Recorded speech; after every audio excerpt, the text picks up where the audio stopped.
おかげの名において里の家族を守る。それが今俺がやるべきこと。これ以上の好き勝手は許さない。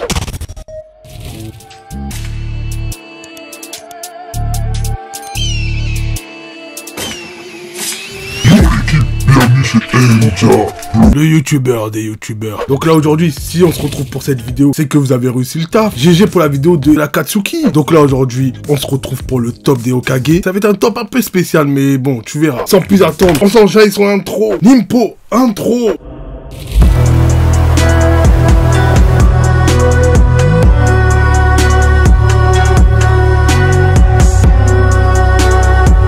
Bon là, ça va être un classement petit, vite fait.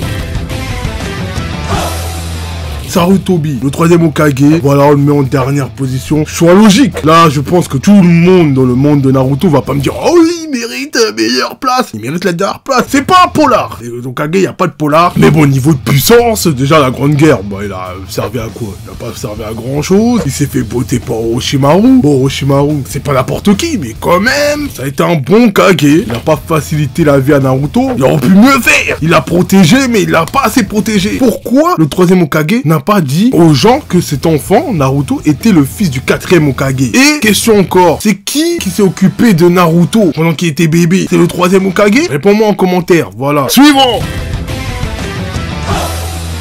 Danzo. Ouh, Danzo. On va pas se l'oublier. Pourquoi quand on a tapé recherche membre Hokage, je vois pas Danzo. Danzo a été Hokage. Oui, il a été Hokage pendant quelques heures ou quelques jours, mais le mec a bien été Hokage. Danzo est le chef de la racine. Vous voyez la racine, c'est les mecs là, le côté obscur de la force. C'est eux. Danzo avec son truc là, il cache son œil et tout. En fait, ce mec là, c'est un fou. Ce mec là, il a volé, voilà les Sharingan. Il a pris l'œil de Shijui et il a voulu faire une révolution avec les Uchiwa, tout ça là. Bon, bref, Danzo, c'est un ténébreux. Mais bon, il s'est fait buter par Sasuke. Et encore Sasuke qui venait d'enchaîner je sais pas combien de combats. C'était en mode Rambo. Danzo, voilà. Je sais pas comment Shijui avait pour se faire fumer par Danzo. Alors qu'il était plus balèze que Sasuke. Moi, je comprends pas. Danzo, ta place d'avant-dernier, c'est cette place-là. Parce que t'as été un polar, tu t'es explosé.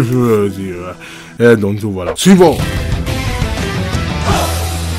Alors là, j'ai mis Tsunade. Ah oui, Tsunade. Niveau puissance, ok, hein. On a vu qu'elle s'est fait rétamer par Madara. Mais sinon, elle nous a fait des combats épiques contre Orochimaru avec Jiraiya. On a défendu le village contre Pain. Voilà, c'est pas une Hokage tarlé ouf. Niveau puissance, c'est pas la plus puissante, faut dire la vérité. Voilà, il y a des Hokage plus puissants qu'elle. Elle, voilà. Tsunade, elle est balèze. Même quand elle libère son saut et tout. Mais bon, dans la Grande Guerre, c'était trop élevé pour elle. Sa place est méritée, personne va me dire le contraire. Alors là, j'ai mis Kakashi. J'ai hésité, hein. Je vous dis, j'ai hésité avec Tsunade parce que là, c'est Kakashi Hokage. Et Kakashi Hokage n'a plus les Sharingan. Donc là, c'est vraiment Kakashi humain. Voilà, il a son Chidori, mais il est moins puissant. Il a moins de précision. Là, franchement, si c'était contre Tsunade, je sais pas. J'ai vraiment hésité. Hein, parce que Kakashi Hokage, on n'a pas vu grand chose. Au niveau de puissance et tout, on n'a rien vu. Pour moi, je pense qu'il a perdu en puissance en devenant Hokage. Mais je pense quand même qu'il bat Tsunade niveau intelligence et tout. En tactique, il peut battre Tsunade. Mais il est vraiment devenu moins fort. Dis-moi en commentaire ce que t'en penses. Suivant. Minato. Alors là, je précise Minato avant sa mort. Minato, avant sa mort, mérite cette place. Parce que, bon, avant sa mort, il n'avait pas le saut de Kyuubi. Il avait juste ses techniques, voilà, de kunai pour téléporter, tout ça. Il était balèze et tout. Mais Minato, hein, c'est un grand ninja. Mais je parle bien de Minato Hokage avant sa mort. Pas après, avec la guerre et tout. Hein. Sinon, il méritait la place suivante. On note pas les puissances quand ils sont morts. Quand ils sont morts, ils ont ressuscité. Non. On note avant sa mort. Suivant. Tobirama Senju, le frère de Hashirama. Voilà, bah lui on a pu le voir contre le troisième Hokage et le retour de la Grande Guerre. On sait que c'est un ninja très puissant. On n'a même pas besoin de nous le présenter. Rien que le moment là avec Sasuke et tout ça, Orochimaru, quand il est là, il leur remet un coup de pression, il dégage son énergie. Sasuke il tremble, il dit quelle force. Rien que là, tu sais que le mec il est grave balèze. Tu vois, il y a des persos que t'as pas besoin de montrer. Tu sais que rien que tu le vois, il est grave balèze. Et en plus c'est lui qui a inventé la technique, la réincarnation là, Endon Tensei, c'est lui. Donc niveau de puissance, il est grave balèze. Mais moi j'ai une question. comment il est mort? Je sais pas, peut-être je suis plus à jour dans Naruto, parce que là, maintenant, j'attaque Boruto, je suis à jour dans Boruto. Oui, donc des vidéos de Boruto arrivent. Bref, comment il est mort, le deuxième Hokage? Il était si badass que ça, comment il est mort? J'ai envie de savoir, parce qu'il y avait plus de guerre avec les Uchiwa, il les avait mis dans le truc de policier, là. Là, on arrive à la finale. Suivant.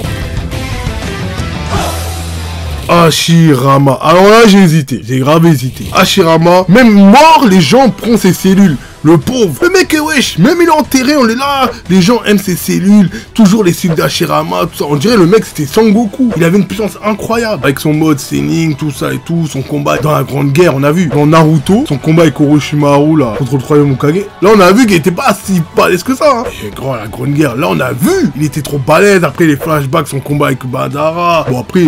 Voilà, Madara il est devenu trop balèze dans la Grande Guerre, mais bon, niveau de puissance, il mérite cette place. Voilà, parce que là, le numéro 1, on n'a pas besoin de se présenter. Numéro 1...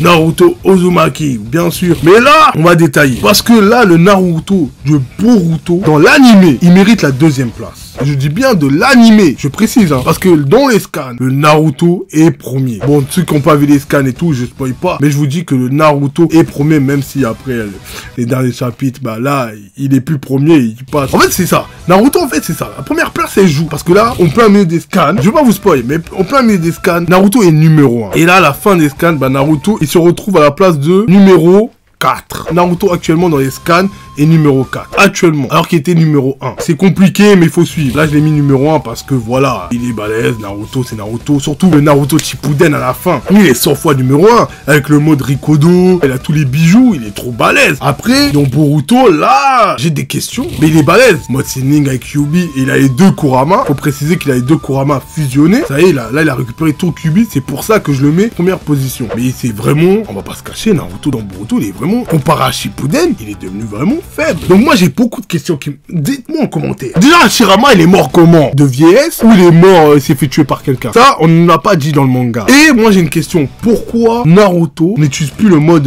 Rikudo? Alors que Sasuke a encore le mode Rikudo lui. Il a le Rinnegan et tout. Pourquoi? Explique-moi en commentaire. 150 likes, je te fais une vidéo et je t'explique. Je te détaille pourquoi. Donc voilà, c'était une vidéo des top Hokage. On n'a pas besoin de beaucoup détailler parce que les places sont logiques, hein. Si t'es pas d'accord avec moi, viens détailler. Mais réponds bien à mes questions. Parce que là, ça va ouvrir d'autres voies à des nouvelles vidéos de Naruto. Donc si cette vidéo t'a plu, bah, je t'invite à liker, à t'abonner et d'activer la cloche. Donc c'était Ndiablo. C'était un plaisir de reparler de Naruto. Et c'est que le début parce que des vidéos de Boruto arrivent. Alors je te dis, Nimpo, à la semaine prochaine.